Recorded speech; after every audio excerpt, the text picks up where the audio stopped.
오늘 함께 나눌 말씀은 사도행전 9장 36절에서 43절, 요한계시록 7장 9절에서 17절, 요한복음 10장 22절에서 30절의 말씀입니다.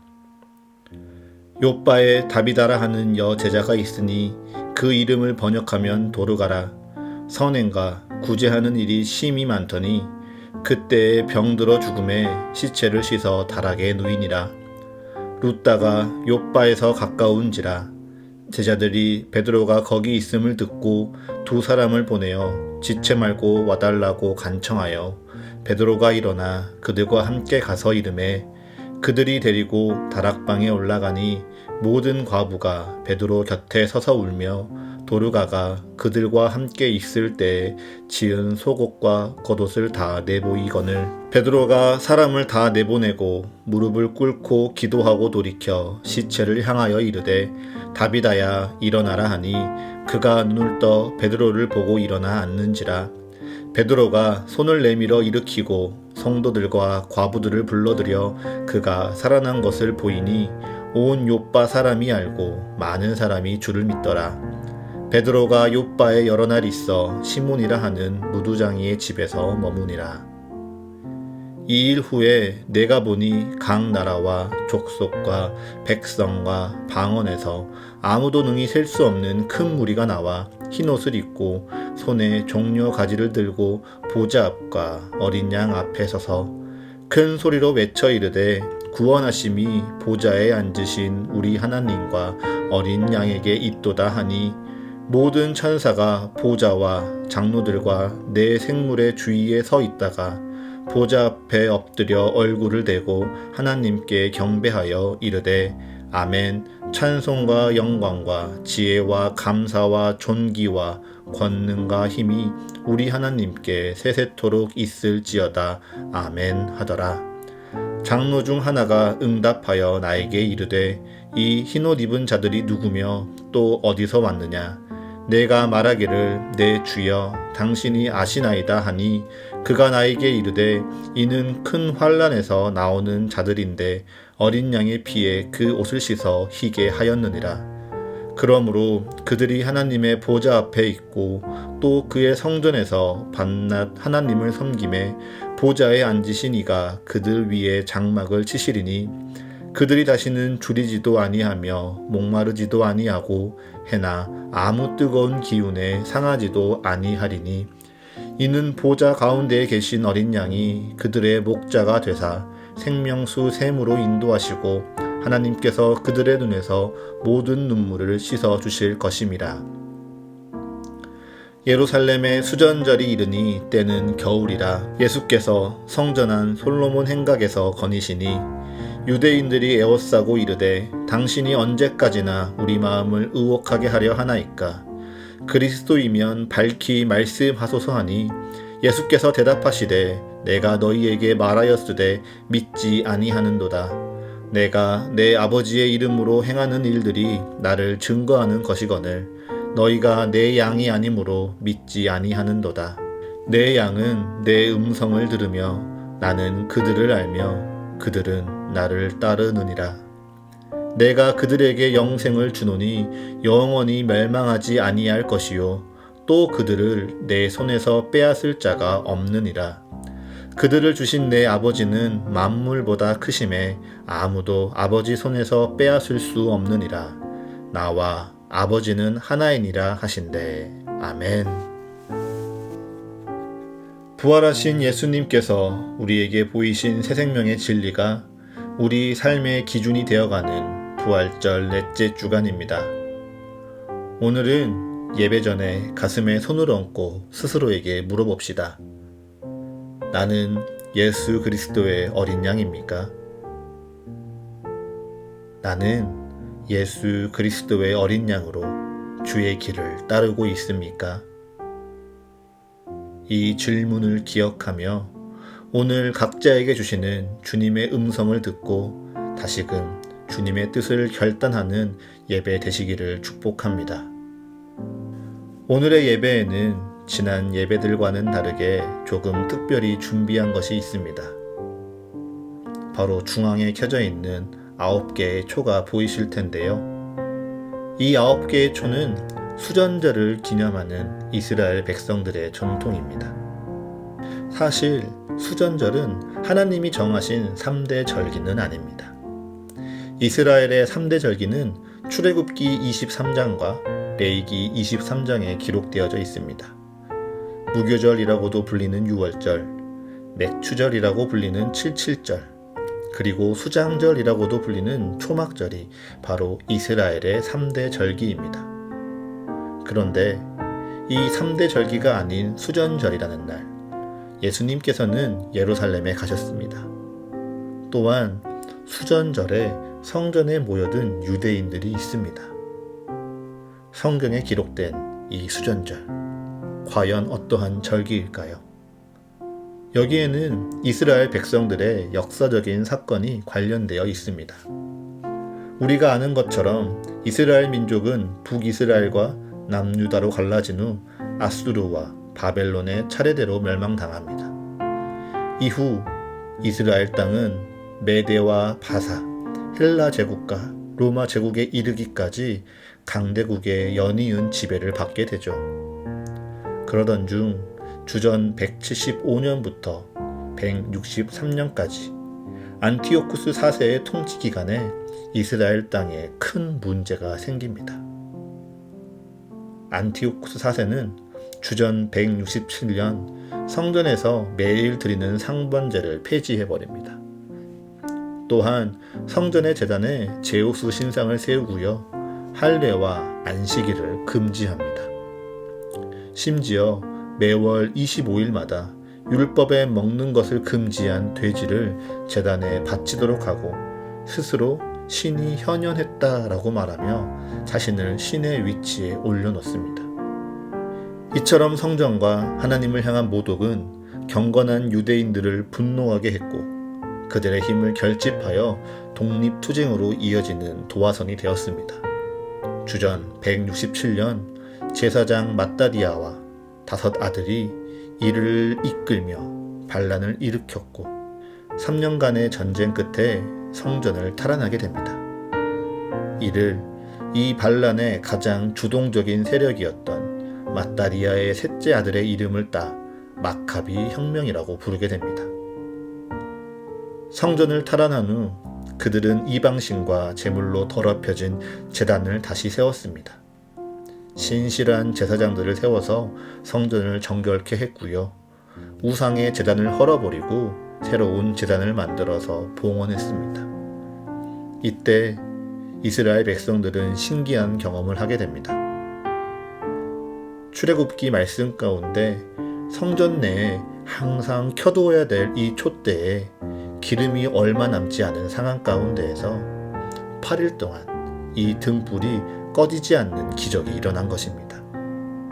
이후 유대인들은 이 8일을 초막절과 같이 특별히 여기는 절기로 삼았습니다.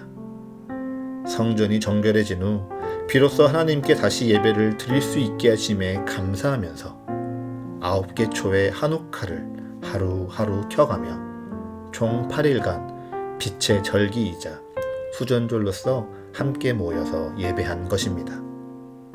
오늘 우리가 함께 읽은 요한복음의 본문 속 성전에 있는 유대인들은 그렇게 1년에 3번 그렇게 주님의 뜻대로 함께 모여서 예배하는 것을 넘어서 그들의 전통 가운데 거룩하게 지켰던 이 수전절까지 마음을 다하여 지켰던 이들입니다. 말이 3번입니다. 그 3번의 예배를 위해 이 사람들은 많은 것을 포기해야 했습니다. 자기가 경영하는 기업, 짓고 있는 농사, 하고 있는 일을 다 버려두고 긴 여행을 떠나야 했습니다. 그 길의 안전이 보장된 것도 아니었지만 심지어 생명을 위협받는 상황들이 눈앞에서 펼쳐지더라도 그들은 그 순례길을 마다하지 않았습니다. 거기다가 날씨까지 이 순례의 길을 어렵게 했습니다. 이스라엘 지방은 크게 우기와 건기로 나뉘는데요. 이 시기의 겨울철은 비가 내리며 길을 걷기에도 참 어려운 계절이었습니다. 그런데도 예배를 특별히 지키기 위해 그 어렵고 번거로운 걸음을 마다하지 않은 유대인들은 예루살렘에 모여들었습니다. 흔히 우리가 이야기하는 열심이 특심인 사람들이죠. 이들의 열심을 아시기 때문일까요? 예수님도 수전절에 예루살렘에 이르셨습니다. 그리고 성전의 바깥들 솔로몬 행각에서 그들을 만나십니다. 예수님을 만나시는데요. 유대인 무리는 예수님을 애워쌉니다. 그리고 다그치듯 묻지요. 당신이 언제까지나 우리 마음을 의혹하게 하려 하나이까? 분명 의무적인 절기가 아니라 자원하는 마음으로 예배를 드리는 신앙에 열심이 있는 사람들이었습니다. 그런데 그들의 마음이 예수님의 등장과 함께 매우 복잡 미묘해집니다. 의혹하다를 뜻하는 헬라어 아이로의 뜻과 같이 의심과 희망 사이에서 갈피를 잡지 못하게 된 것이죠. 그들은 하나님의 말씀, 곧 율법을 무엇보다 철저하게 지켰으며 스스로 더 기꺼이 지켰던 사람들입니다. 바벨론에서 돌아온 후 자신들이 심판을 받은 이유가 하나님의 말씀을 가벼이 여기고 지키지 않았던 자신들의 허물 때문이었음을 깨닫고 하나님의 말씀인 이 율법을 완전하게 지키는 것을 그들의 최우선 과제로 삼습니다. 그래서 그들은 스스로 규칙을 정합니다. 더 잘 지키기 위해, 더 완전하게 지키기 위해 율법의 해석과 적용 방법을 더해갑니다. 예를 들어보면 이런 것입니다. 우리는 누구나 손을 씻어야 된다는 것을 압니다. 하지만 이들은 여기에 종교적인 의미를 더하지요. 스스로 거룩한 몸을 지키기 위하여 세상을 살아가며 부정한 것들을 만지는 손, 부정한 것들을 밟을지 모르는 이 발을 늘 씻는다는 종교적인 행위의 의미를 더하는 것입니다. 그러하기에 손을 씻지 않고는 먹지 않고 발을 씻고 물을 뿌리지 않고는 집안에 들어가지 않는 그들의 전통을 만들어 갔습니다. 그런데 마가복음 7장에서는요, 예수님께서 이 부정의 율법과 전통을 따르지 않습니다. 더 정확하게 말하면요, 그 제자 몇 사람이 부정한 손, 곧 씻지 아니한 손으로 떡을 먹습니다.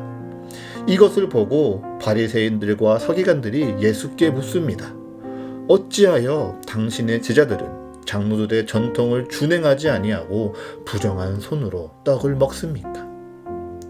이때 예수님께서는 외식하는 자들에 대한 이사야의 말씀을 인용하며 너희가 하나님의 계명은 버리고 사람의 전통을 지키느니라 라고 말씀하시며 그들을 책망하십니다. 네, 그렇습니다. 예수님께서는 유대민족의 율법주의적인 이 신앙에 열심인 사람들을 책망하셨습니다.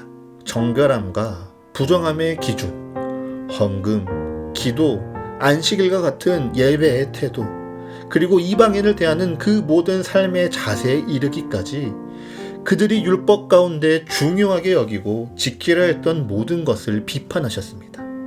그리고 그것에 하나님의 뜻이 어떠한 것인지 행동으로 보여주셨고 또한 말씀하셨지요.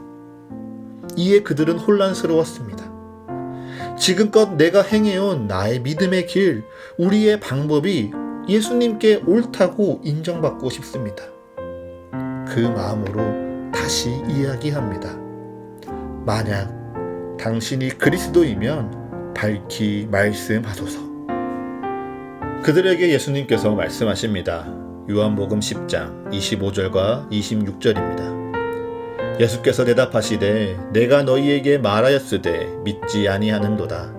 내가 내 아버지의 이름으로 행하는 일들이 나를 증거하는 것이거늘 너희가 내 양이 아니므로 믿지 아니하는도다. 아멘. 이 유대인들은요, 이미 예수님이 행하시는 일들을 보았고 또한 들었습니다. 예수님께서 자신의 능력과 힘이 아니라 하나님 아버지의 이름으로 행하신다는 것을 알았습니다. 예수님께서는 하나님 아버지의 이름으로 병든 자를 치유하셨고 눈먼 자를 보게 하셨습니다. 죄에 포로된 자, 세상 가운데 눌리고 억압받는 자들에게 자유를 선포하셨습니다. 무엇보다 예수님께서는 하나님 아버지의 이름으로 가난한 자에게 복음을 전하시고 소외되고 외면받는 이들의 곁으로 다가가사 하나님의 사랑을 직접 행하셨습니다. 그런데 이 모습을 본 유대인들은 이러한 예수님을 귀신 들렸다고 합니다. 귀신의 힘을 빌어 표적을 행한다고 비난합니다. 생명보다 귀한 율법을 깨트리고 스스로 하나님의 아들이라 일컫는다고 신성을 모독한다고 분노합니다. 무엇보다 자신들이 멀리하고 싶었던 가난하고 병든 자, 부정하였던 창녀와 세리, 이방인의 곁으로 가는 예수님을 손가락질합니다. 그러하기에 예수님께서는 유대인들에게 말씀하십니다. 너희가 내 양이 아니므로 믿지 아니하는도다. 어쩌면 성경을 통틀어 가장 마음 아픈 말씀이지 않을까 싶습니다. 사랑이신 예수님께서 너희가 내 양이 아니기에 나를 따르지 않고 듣지 않고 믿지 않는다고 결론 내려버리신 겁니다. 원래 양들은요, 자기 목자를 목소리로 구분한다고 합니다. 눈이 어둡고 방향에 대한 감각도 없는 양의 특성상 그들의 길을 인도해주는 목자의 음성이 곧 양의 생명과도 같은 것이죠. 그래서 아무리 멀리 떨어져 있어도 목자의 부르는 소리에 응답하여 모여드는 것이 바로 양입니다.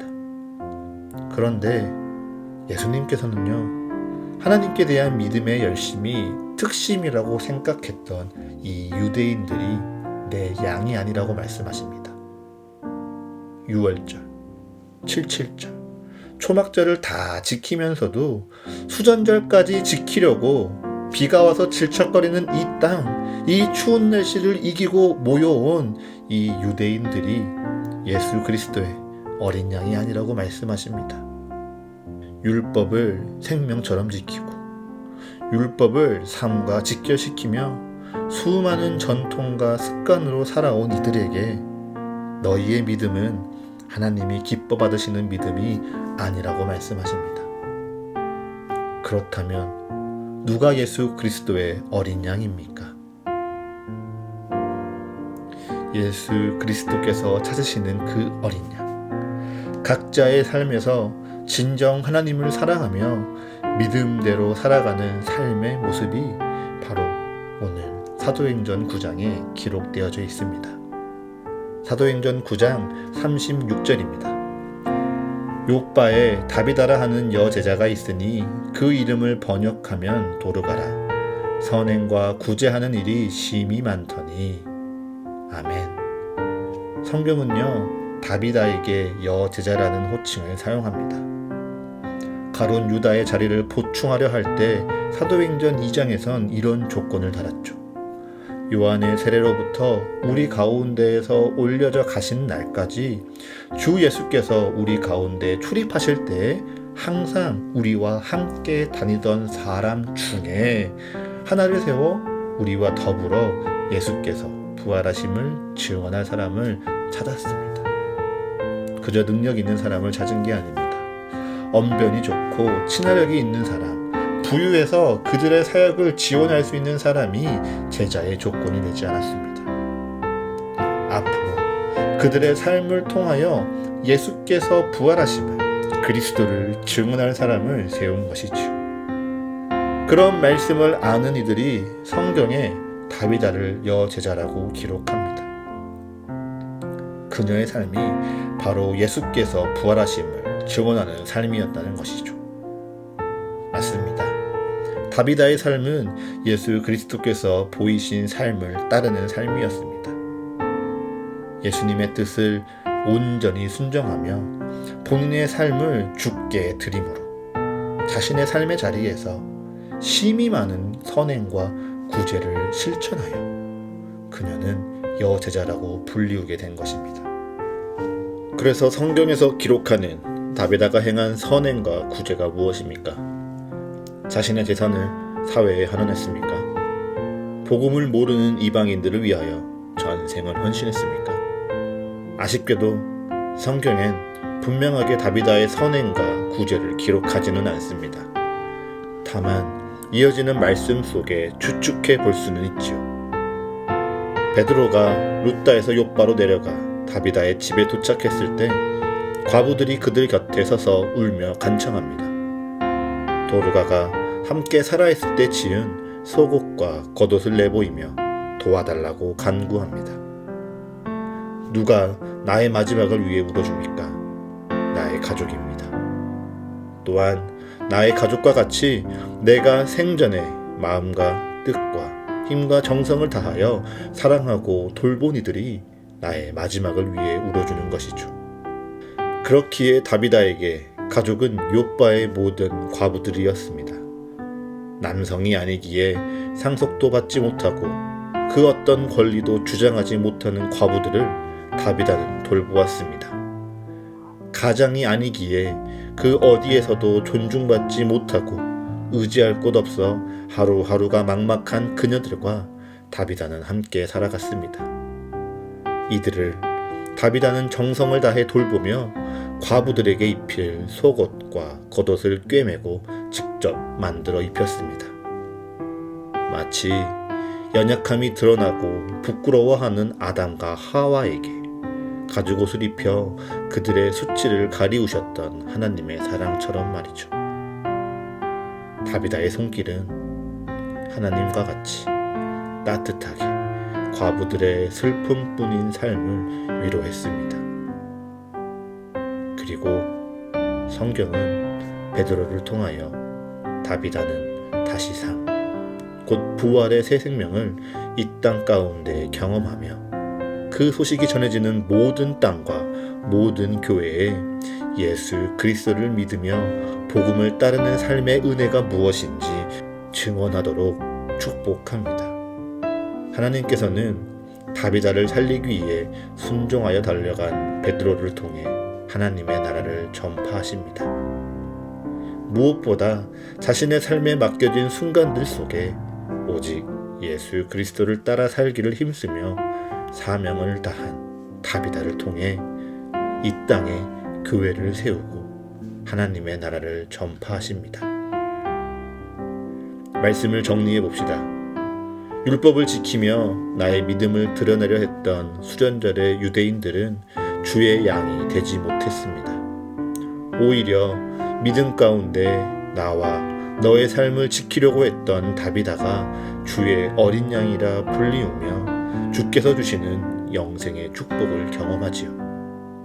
이것은 오늘날 우리 삶에 놓여진 기회이자 위기입니다. 오늘을 맞이하는 우리의 삶의 모습에 따라 우리 또한 예수 그리스도의 어린 양이 될 수도 있고요. 예수 그리스도께서 너희는 내 양이 아니다 라고 단언하실지도 모르겠습니다. 누구나 한 번쯤 성경을 보며 주님의 어린 양 되어서 사용되길 꿈꿔보신 적이 있으실 겁니다. 마치 베드로와 같은 열정, 바울과 같은 지혜를 갖춰서 이름을 남기는 사람들처럼 되고 싶었을 것입니다. 그래서 이 다비다도 그렇게 영웅적인 한 사람으로 읽어내고 싶은 것은 아닌지 모르겠습니다. 그런데 돌아보니 어떻습니까? 그가 베푼 선행과 구제는요, 한 도시를 변혁시키는 힘은 아니었습니다. 그저 내 곁에 나와 같은 과부 한 사람, 한 영혼을 돌보고 먹이는 그저 사랑하는 일이었습니다. 하지만 하나님께서는요, 이를 통하여 영원한 삶으로 은혜 내리시며 욥바의 많은 사람이 믿고 교회가 세워지는 축복을 허락하십니다. 분명 성경을 돌아보면 하나님의 나라와 교회가 영웅적인 한 인물을 통하여 확장되어져 가는 모습들이 보입니다. 하지만 성경을 더 자세히 들여다보면 무명하나 주님 앞에 유명한 자들이 참 많습니다. 이름이 드러나진 않으나 하나님께서 그 이름을 기억하시는 작은 자들, 그 작고 어린 양들을 통하여 하나님의 나라와 교회가 세워져 가는 은혜로운 순간들이 더 많습니다. 그러니 여러분, 기억합시다. 그리고 다짐합시다. 교회는 하나님의 어린 양 되신 예수 그리스도와 그리고 주께서 사랑하시는 그리스도의 어린 양들을 통하여 세워집니다. 하나님의 나라는 하나님의 어린 양 되신 예수 그리스도와 그리고 주의 사랑을 닮아 살아가는 그리스도의 어린 양들을 통해 전파됩니다. 여러분께 도전드립니다.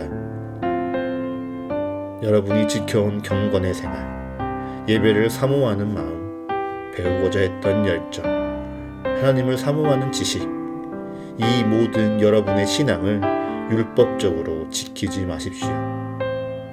율법은 오직 나의 의로움만 드러낼 뿐입니다. 복음만이 주의 의로움을 증거합니다. 복음을 살아낼 때 주의 사랑은 세상에 증거되며 하나님의 나라와 교회는 세워져 갑니다.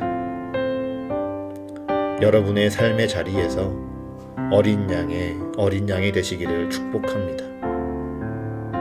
하나님의 어린 양 되신 우리 주 예수 그리스도의 어린 양이 되어 주님의 몸된 교회를 함께 세워나가는, 그래서 우리의 삶을 이 땅 가운데 함께 살아가는 사과교회의 모든 성도들 그리고 하나님의 마음에 감동된 자들이 되시기를 축복합니다.